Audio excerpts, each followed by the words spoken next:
Buenos días, bienvenidos. Queremos empezar el día de Investigación y Arquitectura con las palabras de nuestro director de carrera, Enrique Milla Ditola. Adelante, por favor, Quique. Gracias, Ángeles. Buenos días con todos. Bueno, muchísimas gracias por la invitación y gracias también por permitirme inaugurar este evento que me parece de suma importancia. Son varias veces que desarrollamos este seminario de metodologías proyectuales y esta vez está dedicado al tema de la investigación. Yo he estado haciendo algunas reflexiones que quiero compartir hoy con ustedes en una pequeña charla que quiero que sirva como introducción de este evento, que se llama Investigación, Humanismo y Arquitectura. Bueno, ¿dónde empieza esta historia? Esta historia empieza no muy lejos de aquí, en el espacio, pero probablemente sí en el tiempo. Acá hay dos imágenes que nos van a mostrar unas características. Pertenecen a la década de los 70 y tienen que ver con una época de dictadura, una época que tuvo la presidenta Maristela Perón, Isabel Perón, que fue derrocada por el gobierno militar y se instaló un régimen que se denominó el proceso, ¿no? Bueno, durante esta época del proceso, la universidad fue una de las grandes perjudicadas y una gran cantidad de profesores tuvieron que abandonar las aulas, que fueron tomadas por las Fuerzas Armadas.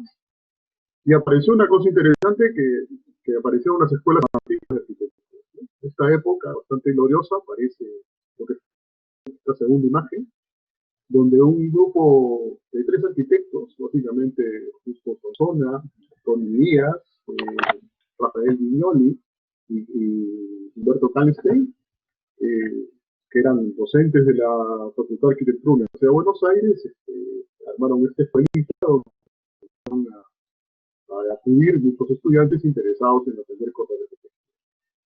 Y en realidad tampoco el nombre de la escuelita apareció un día y terminó siendo un nombre de conocimiento. Bueno, pues esta escuelita se convirtió durante mucho tiempo en una vanguardia importantísima, no solamente a nivel de la Argentina, sino a nivel de todos los países de América Latina y probablemente del mundo. Y lo interesante de esto es que a esta escuelita concurrió todavía un par de veces. La primera vez cuando recién empezaban, más o menos en 1977, un personaje que terminaría siendo sumamente importante para la historia de la arquitectura, como es Aldo Rossi, ¿no? Tenemos a Aldo Rossi, junto con Tony Díaz, ¿no? Participando de esta escuela alternativa de la arquitectura, ¿no? Bueno, en una de estas charlas, que parece que en la segunda, que se debe producir más o menos desde el año 82, en la segunda cita de Rossi, Rossi puso sobre la mesa un tema, la necesaria actitud humanística de la arquitectura. Y era bastante curioso que en ese momento se planteara la idea de una visión humanística, sobre todo de parte de Rossi, que por entonces ejercía como profesor en el Politécnico, ¿no? Un poco, de alguna manera, lo que nos pasa a nosotros, ¿no? Que tenemos la carrera de arquitectura dentro de un conjunto dentro de la facultad de ingeniería de arquitectura, que es una suerte de Politécnico, ¿no? Y en ese momento, pues, esta reivindicación del humanismo sonaba, pues, un poquito extraño, ¿no? Y sobre todo de alguien que provenía, como digo, de una escuela técnica, ¿no? Sin embargo, como bien lo señala en un magnífico artículo Rafael Felipe Iglesias, no confundir con el otro Rafael Iglesias, que es el arquitecto diseñador, ¿no? El tema no tenía, para el autor de la arquitectura de la ciudad, de Cipra Rossi, nada de paradójico, porque tampoco se trataba de transformar a un técnico en un humanista, sino, por lo contrario, de adoptar una actitud humanística, que diera sentido a la ideología técnica. Es decir, anteponer la actitud humanística sobre cualquier otro tipo de actividad técnica. Y esta idea rosiana, posada en el contexto de esta escuelita tan particular, decía que de alguna manera me interesa comenzar a desarrollar, de ahí el tema de la charla, humanismo. Creo que esto que proponía Rossi para nuestro campo disciplinar, es decir, la arquitectura, puede ser trasladado también para el campo de la investigación. Hay quienes creen que hacer investigación de arquitectura es transformar al arquitecto en un técnico. Transformar al arquitecto en un técnico. Dado el carácter científico, ¿no?, solo puede emanar de las ciencias duras, de su carácter riguroso, preciso y de sus métodos. Y aquí viene una situación bastante particular, ¿no? Digamos, una arquitectura, una ciencia. Habíamos hablado de esta idea de colocar el humanismo por sobre todas las cosas. Y lo ilustro con una imagen clásica, ¿no?, de Vitruvio, ¿no?, dibujado por Leonardo da Vinci, pero que evidentemente lo que busca es poner en gráfica lo que Vitruvio había dicho en palabras. Y siguiendo con Vitruvio, es interesante, cuando Vitruvio, por ejemplo, dice que la arquitectura, hace más de 2000 años, es una ciencia adornada con muchas otras disciplinas y conocimientos. Es una ciencia adornada con muchas otras disciplinas y conocimientos. Es decir, la definición de Vitruvio es casi una no ciencia, y es casi una visión en la cual la arquitectura, dependiendo de las circunstancias, esto es interesantísimo, dependiendo de las circunstancias, todos estos adornos que le dice Vitruvio, todas estas cosas que son colaterales, pueden terminar involucrándose. Entonces termina siendo, no sé si, una serie de gran contenedor donde caben una serie de disposiciones, pero sin necesariamente aplicar una especificidad o un campo disciplinar estrictamente pautado, como de repente se plantearía en estos tiempos actuales. Bueno, pero continúo con Rossi. Vuelvo a Rossi.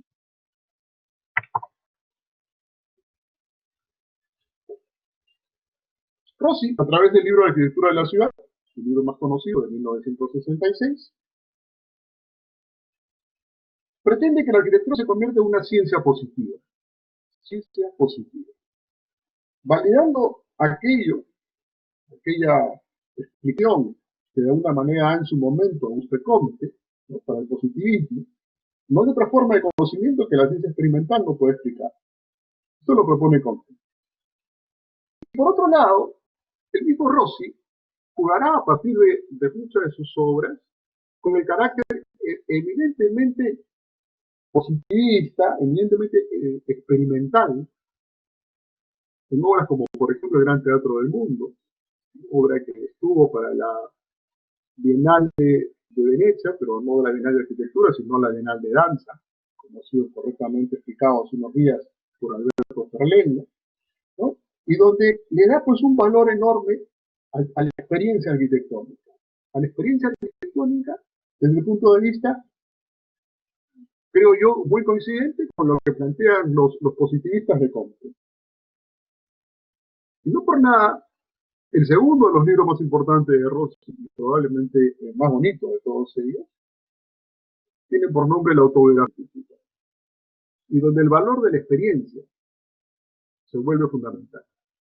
Experiencia que empieza por una experiencia personal de Rossi a partir de un accidente, y que termina validando una serie de aspectos referidos a la experiencia arquitectónica, que más tarde darán lugar también a otro magnífico proyecto como fue el Cementerio de Santa. Y hasta ahí vamos bien con Rossi. Pero después habrá que pensar, ¿no?, ¿en qué consiste la cientificidad de la arquitectura? ¿En qué consiste la cientificidad? ¿Dónde podemos nosotros pensar que está la cientificidad de la arquitectura? El problema, creo yo, ha sido abarcado por Umberto Eco, no para la arquitectura, sino para la totalidad de las disciplinas humanísticas, a quien dirige un libro conocido como ¿Cómo se hace una tesis? En uno de los capítulos de este libro, magnífico, por supuesto, que recomiendo leer, sobre todo a todos aquellos que están emprendiendo sus cursos de titulación o están llevando sus seminarios,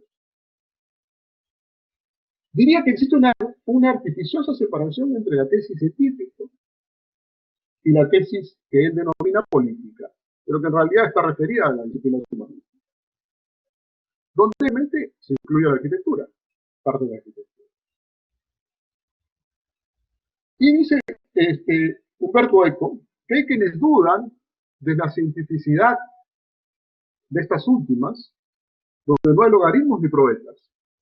Es decir, no hay logaritmos ni probetas, no hay laboratorio. Yo agregaría ni matrices de consistencia y a veces tampoco instrumentos precisos de medición. Es verdad que Galileo Galilei estableció la frase, todo debe hacerse medible y pesable.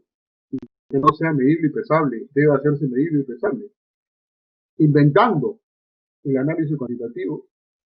Pero tal vez para nosotros los arquitectos, esta frase, que puede ser muy interesante desde el punto de vista científico, sobre todo para aquellos que aprenden la investigación cualitativa, nos interesa más que esta frase se haya acuñado en el contexto del humanismo renacentista. Y es en este humanismo del Renacimiento, cuando artes y ciencias no habían establecido deslindres, y la observación de los fenómenos era común a ambos. Por entonces todas las actividades humanas estaban imbuidas del mismo espíritu de aventura. Es lo que tiene el humanismo renacentista, un espíritu enorme de aventura. Como el que motivaría, por ejemplo, a Filippo Brunelleschi a llevar adelante la empresa de la cúpula de Santa María de Ipera, o como el que motivó a Cristóbal Colón a organizar la empresa para encontrar una ruta alternativa a las Indias, que desembocaría, como ustedes saben, el descubrimiento de América. Dos actos dentro de los muchos inscritos en un contexto de cualidades tributario al humanismo renacentista. Muy bien, pero volvamos a Umberto Eco. Nuevamente. ¿Qué es necesario para investigar? Diría Umberto Eco. ¿Qué se necesita para investigar? Se pregunta nuevamente en uno de los acápites de este libro, cómo hacer una tesis. Lo primero, dice Eco, es reconocer un objeto de estudio. Un objeto de estudio. Un objeto de estudio puede ser la vil Savoy de Corbusier, por ejemplo. Podría ser cualquier otro. Con esto, a reconocer un objeto nos abre un universo de posibilidades de estudiar un objeto arquitectónico, pero también un objeto de análisis, un periodo de la historia de la arquitectura, o las teorías de la arquitectura. La segunda cosa que sería necesaria para investigar, diría Eco, serán cosas en torno al objeto que no han sido vistas dentro de una, o dichas, o planteadas dentro de una óptica diferente. Y esto nos parece sumamente interesante en la arquitectura. Y le da pues un enorme espacio a la crítica, por ejemplo, que muchas veces termina por siendo un territorio poco definido desde el punto de vista de la investigación. En el caso de Tom Wolfe, que tiene una visión absolutamente menos apologética de la Bauhaus que la que pueden tener casi todos los arquitectos modernos. Y entonces la crítica también entra dentro de este espacio de lo que es la investigación. La tercera, vamos dos, la tercera, diría Eco, tiene que ver con la utilidad de la misma. La investigación tiene que ser útil. Y aquí es donde evidentemente la investigación científica, entre comillas, le comienza a tomar ventaja a la investigación política, señalando que sus contribuciones no son de alta calidad. Al respecto, habría que decir que el tema de la utilidad es siempre relativa y seguramente está circunscrita a los intereses de un determinado tipo de conocimiento. Pienso, por ejemplo, en la investigación que tuvo que desarrollar Álvaro Aalto, cuya imagen están ustedes viendo, para diseñar este laboratorio en el sanatorio de Paino, una obra magnífica, cuyo interés era no molestar a los pacientes con el ruido. Es una investigación que parte de la arquitectura, del humanismo arquitectónico, pero que termina siendo un objeto de gran utilidad y sobre todo importante sobre todo para estas épocas donde los temas de sanidad son fundamentales. Pero habría que señalar que la utilidad, entre comillas, de una investigación será útil si aporta una nueva lectura sobre un tema determinado, ¿no? Y si aporta una nueva lectura, creo que esa investigación que, por ejemplo, hace Álvaro Aalto para el sanatorio de Paino con el lavatorio está aportando, pero también creo yo que en su momento una visión como la de Tom Wolfe que acabamos de ver hace un rato, aparte de la crítica, también aporta. Y evidentemente, esta es una cosa absolutamente inherente a la investigación. Finalmente, la cuarta, diría Eco, es que la investigación demuestre o refute las hipótesis que se plantean inicialmente en los documentos y que planteen su valor de descarte. Que probablemente es el tema a veces más difícil de comenzar a decir, bueno, ¿y hasta qué punto la investigación se puede comprobar? En la investigación, en arquitectura, podemos pensar lo mismo con el proyecto. Y vuelvo otra vez al tema del sanatorio de Steinmo, que es una obra bastante recurrente en estos tiempos, ¿no? De pandemia, de enfermedades y de virus, ¿no? Cuando todo este proceso de encontrar las posibilidades en la luz y en el sol, en el aislamiento, como una forma de mitigar la tuberculosis, en esta cuidadosa investigación que realizará Alvarado y que terminarán derivando pues en este proyecto, el magnífico proyecto de este sanatorio. Entonces acá podemos encontrar la típica comprobación de lo que es un trabajo de investigación. En este caso, una comprobación a partir estrictamente del proyecto. El proyecto como conclusión, el proyecto como una posibilidad de sacar adelante soluciones que previamente han sido estudiadas, ¿no? Para resolver un determinado tema. Entonces la investigación en arquitectura tampoco se aleja del trabajo proyectual. A esto se animará diciendo finalmente esto. No existe, dice, o no hay oposición entre la tesis científica y la tesis política. Dice al contrario, dice, ambas contribuyen a la generación del conocimiento, que es el fin de la investigación. Generar el conocimiento, y esto ya es una acción positiva, ¿no? Asimismo, señalará finalmente que toda empresa política con posibilidades de éxito ha de tener, por supuesto, una base científica.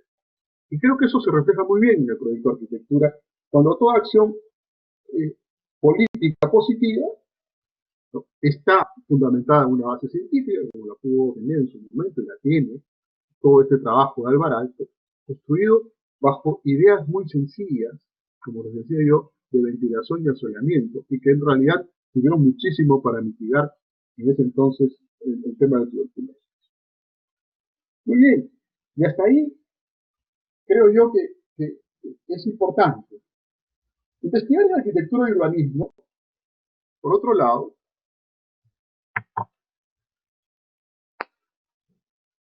y nuevamente recurro a la terraza del San Antonio de España, no debe tratarse solamente de un conocimiento científico del ser humano, no debe tratarse solamente de un conocimiento científico del ser humano, ¿no? Sino una preocupación por la persona humana. Y aquí, esta foto magnífica, donde esta terraza, ubicada con todas las camas de todos estos enfermos de tuberculosis, que están recibiendo varias horas al día de la luz del sol, me hace pensar muchísimo cómo la investigación ha antepuesto siempre en arquitectura al ser humano por delante de todo. Entonces, esta preocupación por la persona humana. La investigación en arquitectura siempre seguimiento pendular entre lo artístico y lo técnico, entre lo artístico y lo técnico, pero teniendo como eje al ser humano. Y eso es lo más importante y es ahí donde radica nuestra profesión. Finalmente, y para no hacerlo largo, me toca solamente introducir este seminario, quisiera hacer una referencia a la coyuntura actual dentro de esta pandemia originada por el COVID-19.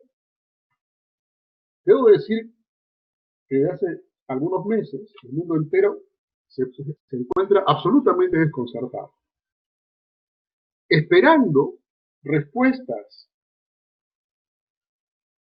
de la ciencia que parecen no existir. Hace mucho que vemos de un lado a otro, vemos a los científicos debatiendo. Tal vez eso para los arquitectos no es extraño, porque estamos acostumbrados a vivir debatiendo, pero es muy raro a veces ver estos debates bastante públicos de los científicos, este desconcierto en el cual se mueve una cosa que, por lo menos en el mundo moderno, se considera bastante infalible, como es la ciencia. objetivamente infalible. Hoy en día vivimos un desconcierto. ¿Qué decir al respecto? Que, por ejemplo, de momento no tenemos respuestas, que solo tenemos preguntas, y que eso para la investigación es fundamental. El problema en la investigación siempre es una pregunta. Y hoy en día estamos llenos de preguntas.